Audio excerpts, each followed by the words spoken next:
hey, welcome to the show. Secondhand blasters, let's go. Gonna break it down, piece by piece. Nerf's got a secret we'll release.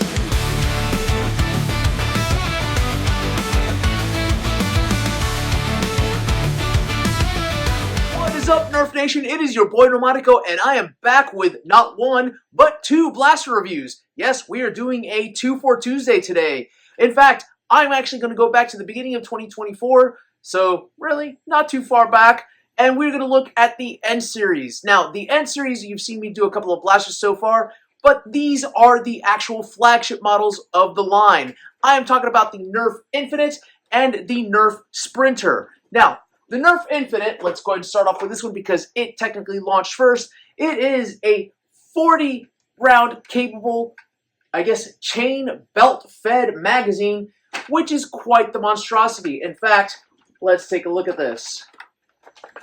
This is kind of a hard release for the magazine. Now, this magazine, you actually just load it as follows. You take the darts, and you slip them in on one side, like so, and you just push them in, and they fit there pretty nicely. It is a much easier load than what I just described. Unfortunately, I was trying to load this while holding the blaster with one hand. Now, one thing I will point to this magazine is that it also does have dart storage in here. That's something that a lot of reviewers have not mentioned so far, but it's kind of cool because you can hold additional N1 darts here like so. And they are not going to jostle around in there. So if you do run out of the 40 for some reason, you can just grab a few and load them back in there, which is kind of nice. Now, to load this magazine up, you do have to make sure that the blaster is primed, because if you load all 40 rounds inside of the magazine, the actual push rod, or I should say the pusher, is going to squash one of the darts. So you want to make sure that it is primed and ready to go. Now, it is locked and loaded, and then you just fire. Now, the blaster itself, according to N-Series, it says that it is capable of hitting up to 90 FPS. We will test that out with the chronograph. But first, let's take a look at some of the other features. You do have a fixed stock here, and I'll be honest with you, the small stock, I wish it could be a little bit longer, but you can at least line up with the Nerf rail up there. Now, it is interesting that they included a Nerf rail with this. I hope that Nerf decides to go ahead and say, hey, let's start releasing some sights for the blasters, because the ones that have come out so far with the other blasters are kind of lackluster, and they don't match any of the color scheming for some of the other N-Series blasters. Now, it does have this one very long Nerf rail here with just one attachment point, actually two attachment points, so you can put some additional things here, perhaps a dart holder if someone creates one, and a sight, which would be kind of nice because there's no real iron sight mounted on this blaster. I will tell you that the priming handle, or the pump handle, it does have a little bit of slack here, which I'm not too fond of. I wish that was a little bit stiffer, but it does allow for that. Now, one thing I will tell you is that it cannot slam fire. Yes, you heard me right. It is a 40-round chain-fed magazine that cannot slam fire. Why Hasbro would choose to do that, I do not know. That is up to them. Now, it does have an actual jam, I guess, button here, so in case the priming does jam up, you can pull that back and go ahead and actually prime. I will tell you that I've not had any jamming issues with this blaster so far. And of course, you do have a jam door here that you can just open up, see whatever is jammed up in there, and remove it easily with your finger. You did see that the actual mag release button right here, it is kind of a stretch for your fingers, and it's also kind of stiff, so I don't know. But the actual trigger itself, it's kind of a hard trigger pull. You know, G-Rex has said that he doesn't like it, but it's okay for me. And then, of course, you do have an optional sling attachment here as well. Or if you had a little belt, if you want to try to thread it through here, you can as well. It does have a faux cheek rest here, but how feasible and how usable that is, that's entirely anybody's guess. Me, I'm probably not going to use that because it just, yeah, doesn't feel too comfortable for me, to be honest with you. Now, the blaster itself, it is pretty large, even for an adult. With this magazine down here, it does kind of get in the way because of the fact that it is such a large and dangly magazine.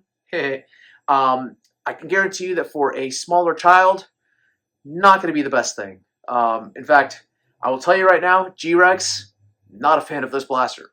Me, however, I mean, I guess for 40 rounds that'd be nice, but it really depends as to how usable it is and how feasible it's going to be to actually tote around in a Nerf battle. So, as I said, 40 rounds. The blaster itself does come with 80 of the N1 darts, and it does cost approximately $39.99 retail. You can find it on sale currently for $29.99 on Amazon, as well as other Black Friday deals. So, if you want to go ahead and pick it up, I recommend doing so. But before we go to the chronograph, let's talk about the Sprinter. Released in late summer of this year, 2024, the Sprinter itself is a flywheel blaster, and it is battery operated, which it is the first of its kind for the N-Series. Now, if this design does look familiar to you, that is because this blaster is essentially a N1 dart Raven. I am not going to complain. If you've seen my videos, you know I love me a modded Raven. The blaster itself, it is compact in design, and it does take 6 AA batteries. I have standard batteries in here. I want to see how it performs standard before I try out some IMRs. And because of the fact that it is the N1 motors, I'm going to assume that they are probably larger motors, similar towards what was available with Ultra. So you can probably LiPo them. Now, one of the cool things I want to show you about the design, other than the obnoxious colors, I'm not a fan of the green, to be honest with you. It does have markings there showing which way the flywheels turn, which, if you don't know how flywheels work, it's kind of cool. Those of us who actually modify blasters and know how to see which way the flywheels are turning to make sure that the dart goes the right way, it's kind of funny to me personally. I think it's a nice little touch. Now, let's talk about the green, because this blaster color scheme is completely different than almost any of the other N1 blasters, or I should say the N-Series blasters. Normally they stick with the white, the blue, and the orange. They chose with no white except for the Nerf logo, but to add this lime green.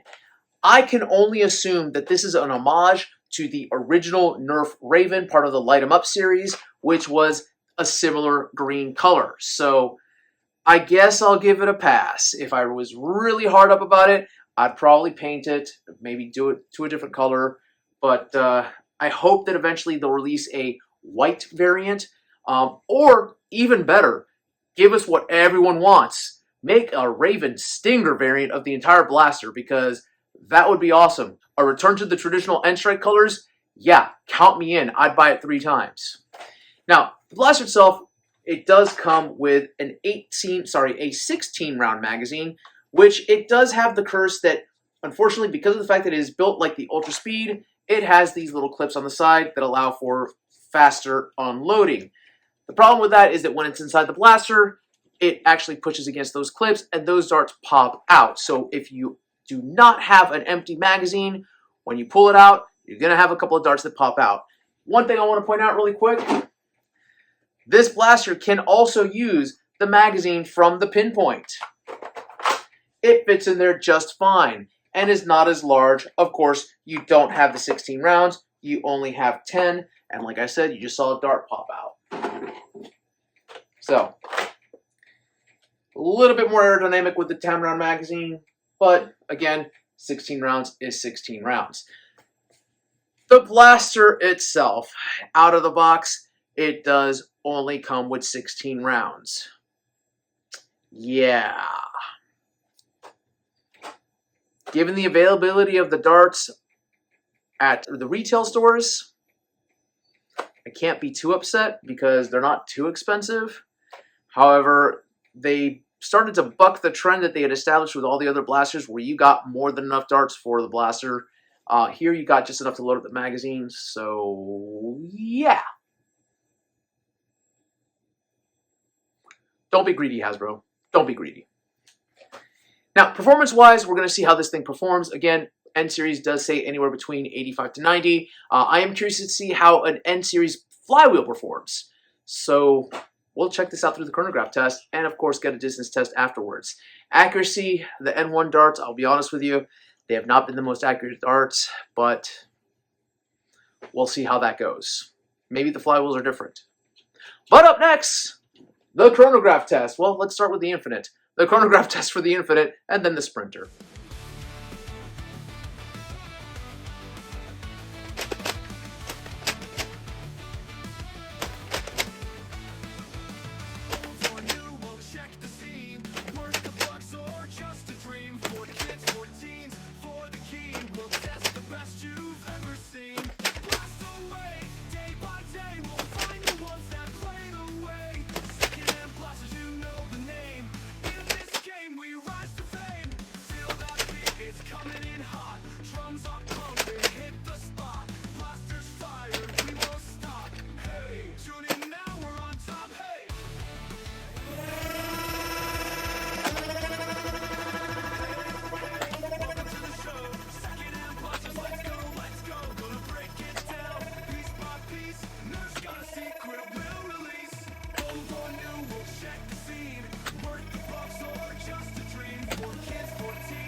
won't stop. Hey, tune in now, we're on top. Hey, feel that beat, it's coming in hot.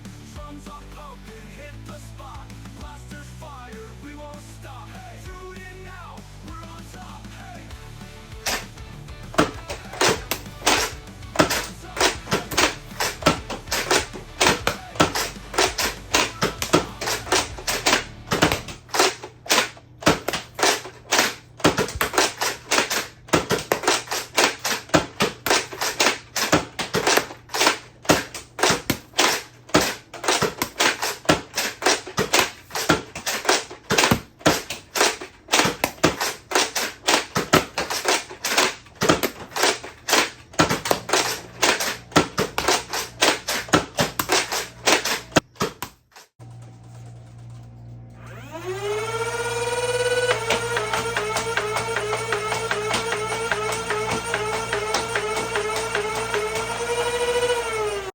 fire, we won't stop. Hey, tune in now, we're on top. Hey, feel that beat, it's coming in hot.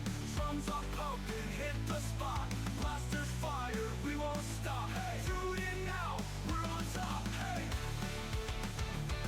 hey, we're on top. Hey. All right, so okay showings in the chronograph for the Infinite. We did hit a maximum of 90. Unfortunately, we did see a drop off at some points as low as 72. I'm going to chalk that up to maybe a bad dart. We are now actually going to do the distance test. One angled, one straight, and let's see how well it flies.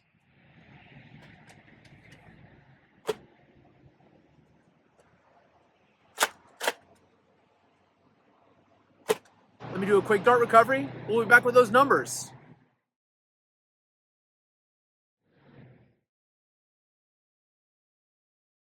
So all in all, we got 65 feet with the straight shot and about 88 feet with the angled shot, which is right around what the chronograph was saying for us to expect, seeing as it goes about 88 feet per second on average.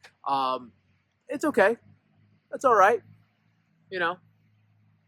We'll be back with my final thoughts regarding the Infinite, but first, let's see how the Sprinter performs with the distance test. Now, the Sprinter, I actually loaded the IMRs in this blaster already. I have a total of, I want to say,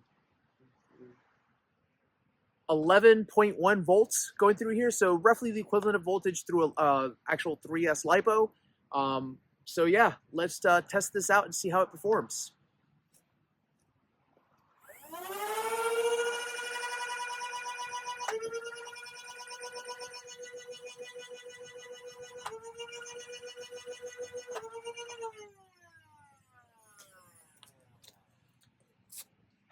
I did 3 shots because the second one, I don't know what happened there, if I was just not aiming properly, but it kind of jumped up and spun uncontrollably there. So to give you the proper numbers, I went ahead retested the straight shot. But the angle shot seems fine. Let me go get those darts, and we'll be back with those numbers.